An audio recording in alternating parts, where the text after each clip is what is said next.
In this video, we are going to look at what should be recorded during an inspection, how inspectors and contractors are certified, as well as how power utility companies audit these contractors.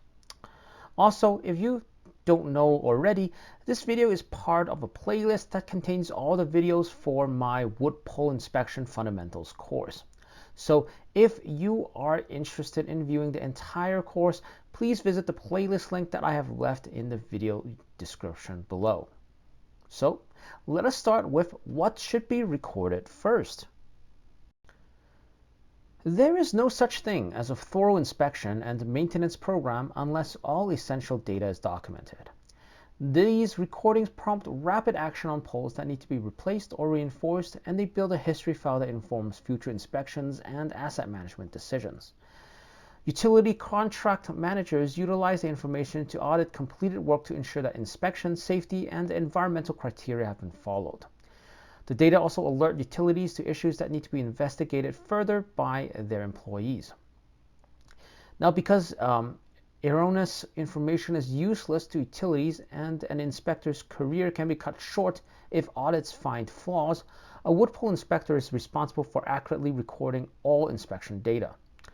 Data is recorded either by hand or in paper form or by entering it into a software. If a paper system is utilized in the field, the data must be moved to an electronic database in order to make the most of the data.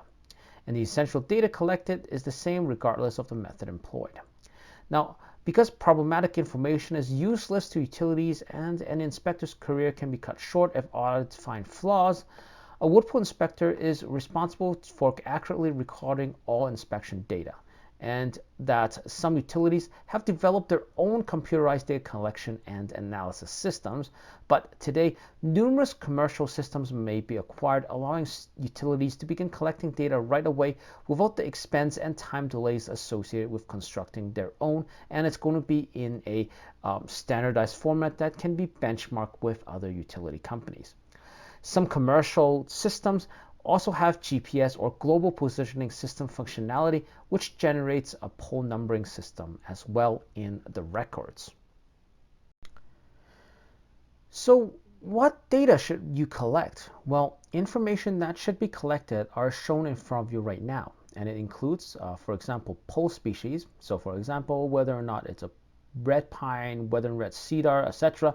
You should note that as data. Any insect damage, any mechanical damage, measurements to the original ground line, or the measured circumference after certain dates during inspection, below ground measured circumference, inspection dates, any signs of rot pockets above and below ground. You should also notify the depth and length of these rot pockets. You should also look at any woodpecker damage, note any pole top or crossarm decay, any internal decay as well as surface decay. You should also, during the inspection, you should record the treatment that's being applied. So for example, any bandages applied, fumigant, or any solid preservative applied, and any pole treatment type. So if the pole is untreated butt or full length treated, etc., you should also note that as well. You should also note any cracks or breaks that you find in the pole, any fire or lightning damage, as well as other information to the pole, such as the length and class of pole, the pole number, or if there's a stub, also the stub number, the kinds of pole attachments, such as the primary conductors, secondary conductors, any comms cable, guide wires, any hardware such as transformers, regulators attached, etc. You should also take note of the installation date in the pole tag, as well as lastly, you should also note any of the recommended further action that is recommended to the company. You should also record as well. So for example, if you're recommending any stubs needed or replacement needed, or any further pole top inspection needed, or checking of guide wire needed, you should notify and take note in the records. Now, because wood pole inspectors operate alone and utilize government-regulated wood preservatives and fumigants, it is advised that each utility develop a wood pole inspector certification process. Small utilities may choose to follow a larger utilities accreditation process. So if you're working out in a rural utility company, you may consider just look at some urban utility company to see if they have these type of process and just reference or borrow them as you see fit. Now, before we move on further into our course, let us take a brief look at our sponsor for this course. Now, as an engineer, especially when I first started in my career, I really felt overwhelmed the list of documents that we need to do on top of our technical work. Yet, these documents are very important in our career as it is the more prominent thing that displays our credibility to management and to our clients if we so decide to become an engineer consultant, which is where the real actual money is. Now, I don't have these tools available to me when I first started my career, but now PM Milestone has created this package of all the professional templates that you need so that you can focus more on the technical aspect of your career. These templates are tried and tested by real professionals, so you should feel confident in using them in your career to present your best foot forward in front of your manager or clients. These templates are also updated periodically, and I think their last update is just 2021, so they're not going to be out of date or context to the present times, as these people are serious in getting the most professional product to meet your needs. They're also very confident of the quality of these templates too, as they offer you their product completely risk-free with 60-day money-back guarantee if you are not satisfied with it. So, if you are interested in this product and would also like to support me in creating these courses on YouTube in the future, please check out their product using the link in my video description titled Course Sponsor PM Milestone 2.0. But alas, how should we go about this certification process? Well, let us start off with what is a trainee inspector. A trainee inspector is a new employee who has never performed a wood pull inspection before. And to beginning the training and certification procedure, the trainee must write and pass the necessary province or state pesticide applicator examination. And the utility manager begins the training program after receiving written verification of certification as a licensed pesticide applicator. The trainee should also have a complete set of tools, which I have discussed in this course. The utility should provide the trainee with a photo ID card which he or she must carry at all times while completing wood pull inspections for the utility. Under the direct supervision of a trained inspector, the trainee must inspect 1,000 poles. The trainee must keep a daily work record of the number of poles inspected, and the certified inspector supervising the job must sign it. Using a defined checklist, the utility supervisor or its delegate should check the trainee's work in the field at least 4 times throughout this period. The trainee must also pass a field examination after inspecting 1,000 poles in the field to demonstrate competency in the practical field work.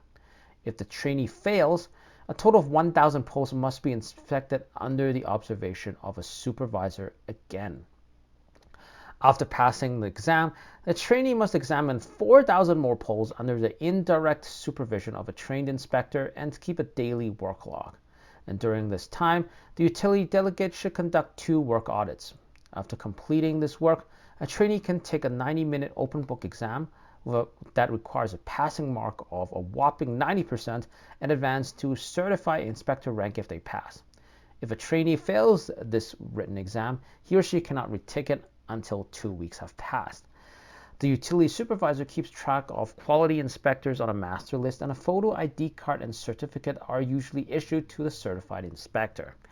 This photo ID card and certificate should have an expiration date that corresponds to the inspector's pesticide applicator certificate expiration date. While completing wood pull inspections for the utility, the certified inspector must keep his or her photo ID card on them at all times. Now, each time the provincial or state pesticide applicator certificate is renewed, the overall recertification is required for the inspector as well. So when the inspector's provincial or state certification expires, he or she must retake and pass the pesticide applicator exam. And the utility manager begins the examination process after receiving written verification of certification. then a 90-minute open book written examination is required of the applicant, and there is a very high requirement with a passing grade of, again, 90%. And if the applicant passes the written exam, he or she is granted recertification status. If an applicant fails the written exam, he or she is not allowed to retake it until a 2-week time has passed. Only while the applicant holds a valid provincial state pesticide applicator's certificate is it will be valid. The certified inspector is then given a photo ID card and a certificate once everything is actually good to go and this guy is recertified. And the photo ID card and certificate should have an expiration date again that corresponds to the inspector's pesticide applicator's certificate expiration date. And while completing wood pole inspections for the utility, the certified inspector must keep his or her photo ID card on them at all times. Now, during a wood pole inspection contract, regular inspections are required to ensure that the work is done safely and in accordance with the wood pole inspection standards as adopted by the utility company. During the first few days of a contract, the utility supervisor must conduct a thorough examination of the contractor's work procedures to ensure that the contractor is following the standards. Periodic inspections will suffice if the utility supervisor is pleased with the contractor's work throughout the contract. Any actions that do not meet the wood pole inspection standards must be corrected by the utility supervisor. And each visit, the utility supervisor should inspect the contractor's work on at least 3 poles. Each visit should include a review of the contractor's work records, and all poles recommended for stubbing and replacement should be checked by the utility supervisor to see if the work needs to be done right away. With respect to audits, the first type is done during the beginning of the contract, which are the initial audits, and the other one being the subsequent audits, which are just random audits. So let us start with the initial audits first. For initial audits, we need to look at items that are shown in front of you right now, which are first, the excavation needs to be at least 22 inches deep, that any rotting wood in the excavated area of the pole is removed, the pole is sounded for hollow hearts, and if any are detected, the effective shell thickness is appropriately determined. The pole is then drilled at the bottom of the excavation to check for deep degradation, and the band bolt position on stub poles are drilled, treated, and plugged. The pole is fumigated by drilling 3, 4, 5, or 6 deep holes, depending on the pole size, as I have mentioned in a video before, using a requisite amount of fumigant and plugging all drilled holes appropriately. And if shell rot is discovered on the exposed area of a partially excavated pole, the pole is fully excavated, the shell rot removed, and a full bandage is replaced.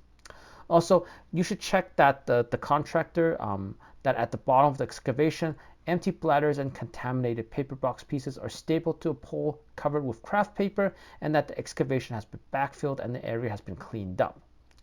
Then you should also check that the date nails, tags, or pole markings are used and the data collection is meticulously documented by the contractor. As for random audits, there are of course fewer steps, as you have already been convinced that the contractor is of a certain competency. Thus, there are only 4 things to check, and they are: you need to confirm that there are 3 or 4 plugs visible above ground in the pole, suggesting that enough fumigation was applied. Confirm that there is a fresh bandage at least 22 inches below ground level, and the bandage is 1 to 2 inches above the backfill or flush with the lawn.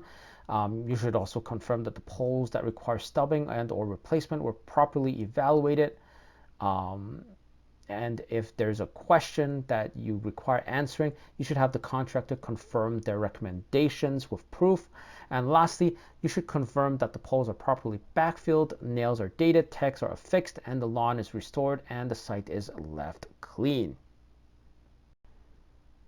And lastly, congratulations, you have properly finished this course, completed the entire course for wood pole inspections. You have now learned the procedures for detecting decayed or damaged poles. You have now learned how to estimate a pole's load carrying capacity and serviceability, and you know now how to apply remedial preservative treatments to prevent or eradicate fungal or insect damage that are going to be used for wood pole treatment in the industry. So what should you do after you finish this course material? Well, you should actually apply it in your work. So if you are out in the field doing inspections, or that you are a contractor doing wood poles inspection, well, great, because now you can fully utilize what you have learned in this course to actually apply it at your work and excel in your career. As mentioned in the introduction of this course, I highly recommend you to take my Distribution Power Engineering Fundamentals course, or the Transmission and Distribution Line Infrastructure Fundamentals course, to gain core knowledge of the distribution power poles that we're looking at in this course. These two courses will provide you not only the prerequisite knowledge that you need to understand what I'm talking about in this course better, but also provide you with essential industry knowledge that will no doubt help you propel your career to the next level. Also, upon completion of the courses, you will get a certificate of completion, which you can show to your current or potential employer that you have mastered these fundamental concepts. I have left the links to my two courses in the video description below, so be sure to check it out. Also, this video is part of a playlist that contains all the videos for this wood pole inspection course, so if you are interested in viewing the entire course, please visit the playlist link that I have left in the video description below. Thank you for watching, and I will see you in my other videos.